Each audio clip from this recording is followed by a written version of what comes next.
जय श्री राम। स्वागत है एक बार फिर से आपका हमारे चैनल जेवी डिवोशनल में। अभी तक हम एपिसोड में देख रहे हैं किस प्रकार से विदाई होने का नाम ही नहीं ले रही, क्योंकि इसको बड़े प्यार से बड़े धीरे तरीके से दिखाया जा रहा है एपिसोड के अंदर, समय देके इत्मीनान से। जिस प्रकार से हमने देखा कि राजा जनक विदाई के लिए सज्ज नहीं हो पा रहे थे, कहीं ना कहीं उन्हें ये भय लग रहा था कि मेरी जब चारों पुत्रियां घर छोड़कर चली जाएंगी तो मैं किस प्रकार से यहाँ निवास करूँ। एक लेटेस्ट इंसिडेंट बताता हूँ, सीरियल शुरुआत की। एक हमारे नॉलेज में आया है चीज कि एक लोग गए थे बारात। अब जैसा कि हम लोगों ने पहले ही बोला है, कार दान, फलाना दान, ढमकाना दान। तो वहां पे बात हुई थी कि अपने विवाह में जो है वो ब्रीजा, लेकिन उन्होंने ब्रीजा की जगह होंडा आई10 दे दी। लड़के ने दुल्हन को विदा करने से मना कर। फिर दुल्हन के साथ ये सीन हुआ कि उसकी बेचारी की शादी हुई। नव वधू जो अभी मतलब ये जाने की उम्मीद में है कि विदाई हो, विदाई का गम साइड। अब लोग इंतजाम ये करने में लगे हुए हैं कि किसी तरीके से दुल्हा या वर पक्ष को मना ले।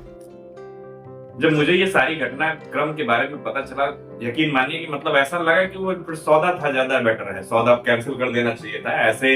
ऐसे डील्स को कैंसिल ही कर देने में फायदा, ऐसी डील्स को ओके करने में कोई फायदा नहीं है जहां पर आपके इमोशंस की कदर ही नहीं। उस वधू का जीवन भर क्या सम्मान होगा जिसकी विदाई को किसी को पड़ी ही नहीं।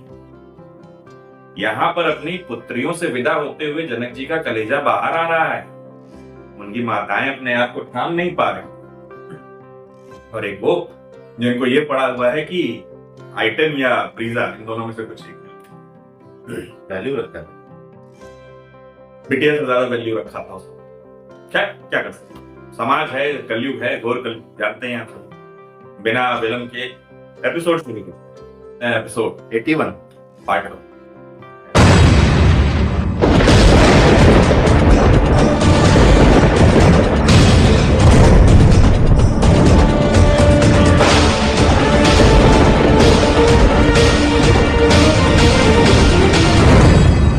ये उद्विग्नता क्यों?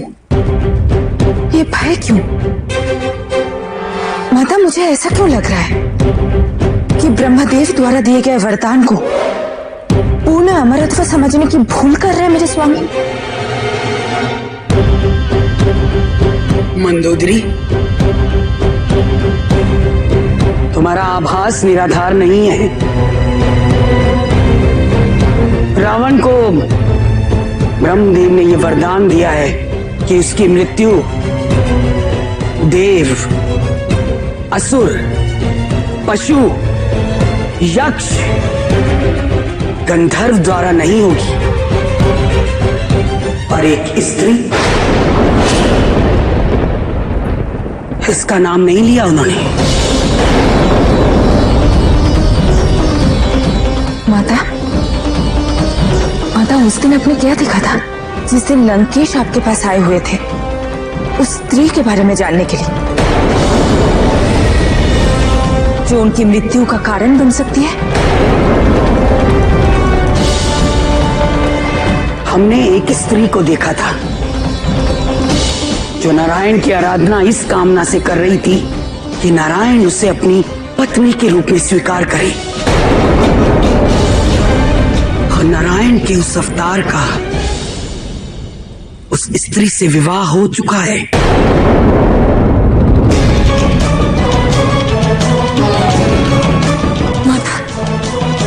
माता, कोई तो मार्ग होगा ना आपके पुत्र की रक्षा करने का?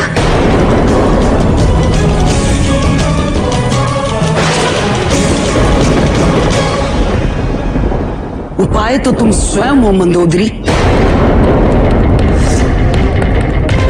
तुम्हारा सतीत्व, यदि तुम सच्ची पतिव्रता हो तो जाओ रक्षा करो अपने पति की, निष्प्रभाव कर दो उस विष्णु पत्नी का शाप।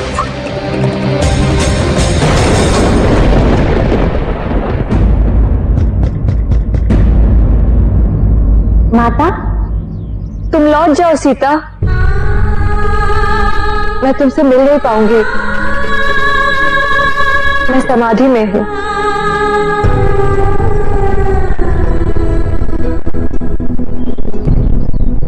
उचित है माता, मैं प्रतीक्षा कर रही हूँ। आपके आशीर्वाद के बिना मेरी विदाई नहीं होगी।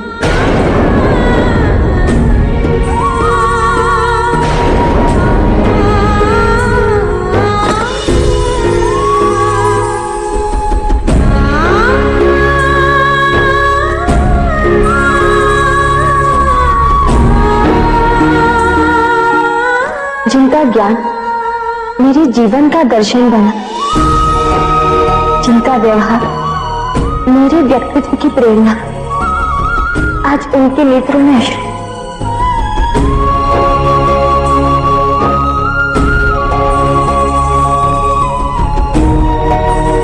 गार्गी वाचक नवी के सीमित संसार में एक तुम ही तो उसकी आत्मीय थी। तुम्हारी विदाई होते हुए मैं कैसे देख सकती? अपने हाथ से दूर होता हूं, कैसे देखो तुम?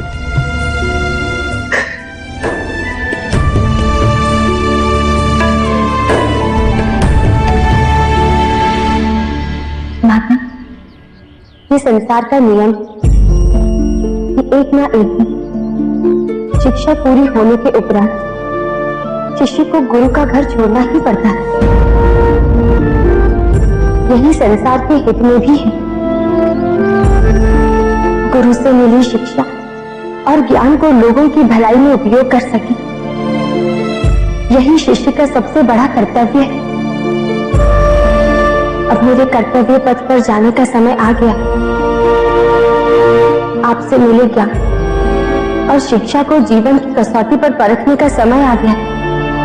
मेरा आपका संबंध जन्म मरण से परे है माता। मैं कहीं भी रहूं, आपके विचार मुझ में सदैव जीवित रहेंगे। आपकी स्मृति सदैव जीवन की जटिलताओं का सामना करने का साहस देती रहेगी। मुझे आशीर्वाद दीजिए।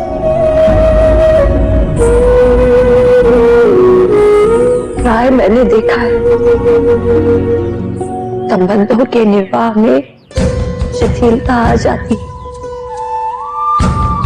लोग ये नहीं समझते कि पुत्री के संबंध का निर्वाह एक तपस्या है, और जिस प्रकार तपस्या में धैर्य, त्याग, एकाग्रता, समर्पण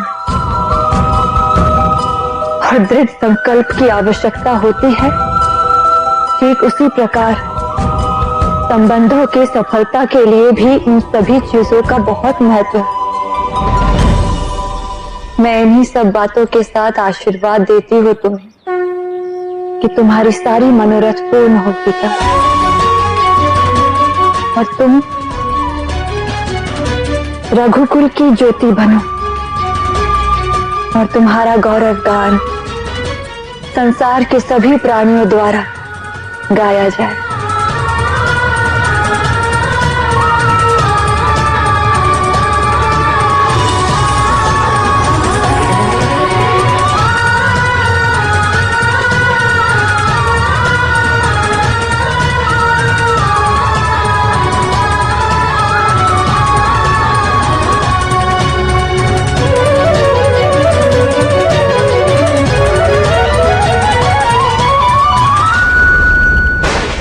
हमने एक स्त्री को देखा था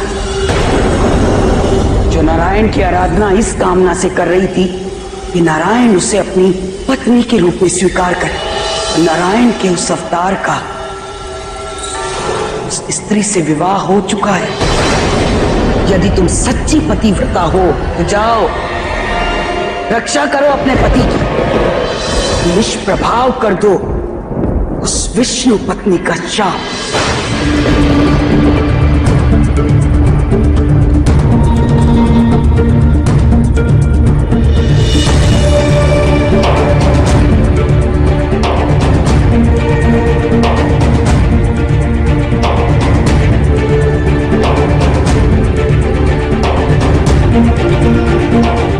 मार्ग क्यों नहीं दिखाई दे रहा है? मेरे स्वामी के जीवन की सुरक्षा सुनिश्चित करने के लिए कौन है? कौन है जो मेरी सहायता कर सकता है?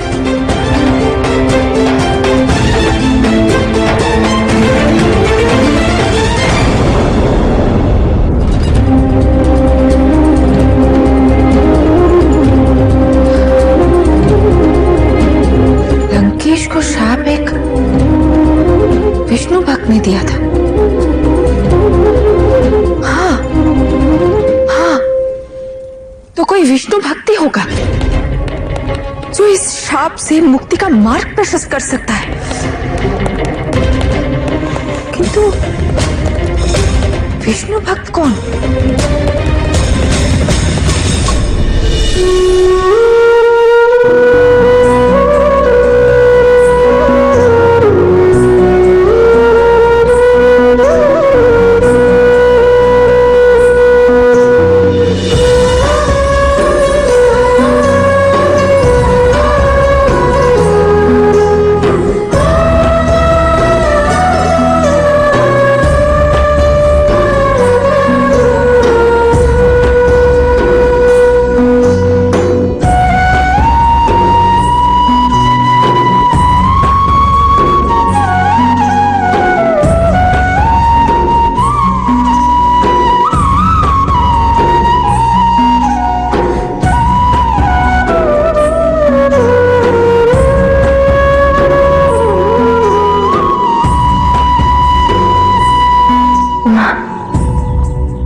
प्रस्थान का समय आ गया है।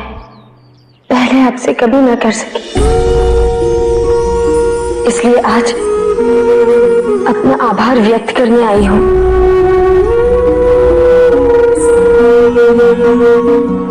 ये कहने आई हूं, यदि आपने मुझे अपनी भूमि की कोख से जन्म न दिया होता तो मेरा नाम सीता ना होता। कहानी को बड़ा रूपांतरण मोड़ दिया जा रहा है। रूपांतरण मोड़ का मतलब ये है कि दो अलग अलग परिप्रेक्ष्यों में कहानी हमें देखने को मिली। एक तरफ प्रभु श्री रामचंद्र जी, सीता जी और इधर पूरा मित्र, दूसरी तरफ राम और मंगोदरी। इस कहानी में क्या कोई पुल बनने वाला है, ये हमें देखना, क्योंकि जिस तरीके से दोनों कहानियां दिखाई जा रही हैं शायद कहीं ना कहीं कोई मैचिंग होगी। विष्णु भक्त वगैरह वगैरह दुनिया की सारी चीजें हो सकता है। जिस प्रकार से दिखाया जा रहा है कि समस्त मिथिला राज्य माता सीता की विदाई से दुखी है कहीं ना कहीं, जिस प्रकार से हमें देवी गारी का हमने देखा कि किस प्रकार से भावुक हो रही थी वो, और कहीं ना कहीं माता सीता भी भावुक हैं। और आखिरी बार जितने भी जिनसे वो अटैच हैं, जैसे जन्मभूमि, जिनसे भी उनका मोह जुड़ा हुआ है, उन सबसे वो एक विदा दे रहे हैं, विदा दे। अच्छा, एक चीज आपने नोटिस की कि नहीं पता नहीं, लेकिन जो क्षितिज भूमि यवनिज सुनैना सुता सीता, इसकी फ्लूट जो बज रही बैकग्राउंड, वो बहुत ही गहरी, उसको एक नया ट्यून का वो भी दिया है, स्लो में हल्का सा, एकदम एकदम हल्का सा स्लो करके इमोशनल करने की कोशिश की है, सैड मोमेंट बनाने की कोशिश की है। मसाले कायदे के भाई साहब। जिस प्रकार से रावण जी लीन है, अब मंदोदरी देवी परेशान है क्योंकि की जो सास है उन्होंने उनसे बोल दिया है कि तुम भी कहीं ना कहीं खंडित करो वो विष्णु पत्नी का श्राप, करके दिखाओ। देखते किस प्रकार से नया मोड़ आता है इस कहानी में। चलिए, नाले से एपिसोड को करना होगा मित्रों यहीं समाप्त। शीघ्र ही मिलेंगे नए के साथ, तब तक के राधे राधे।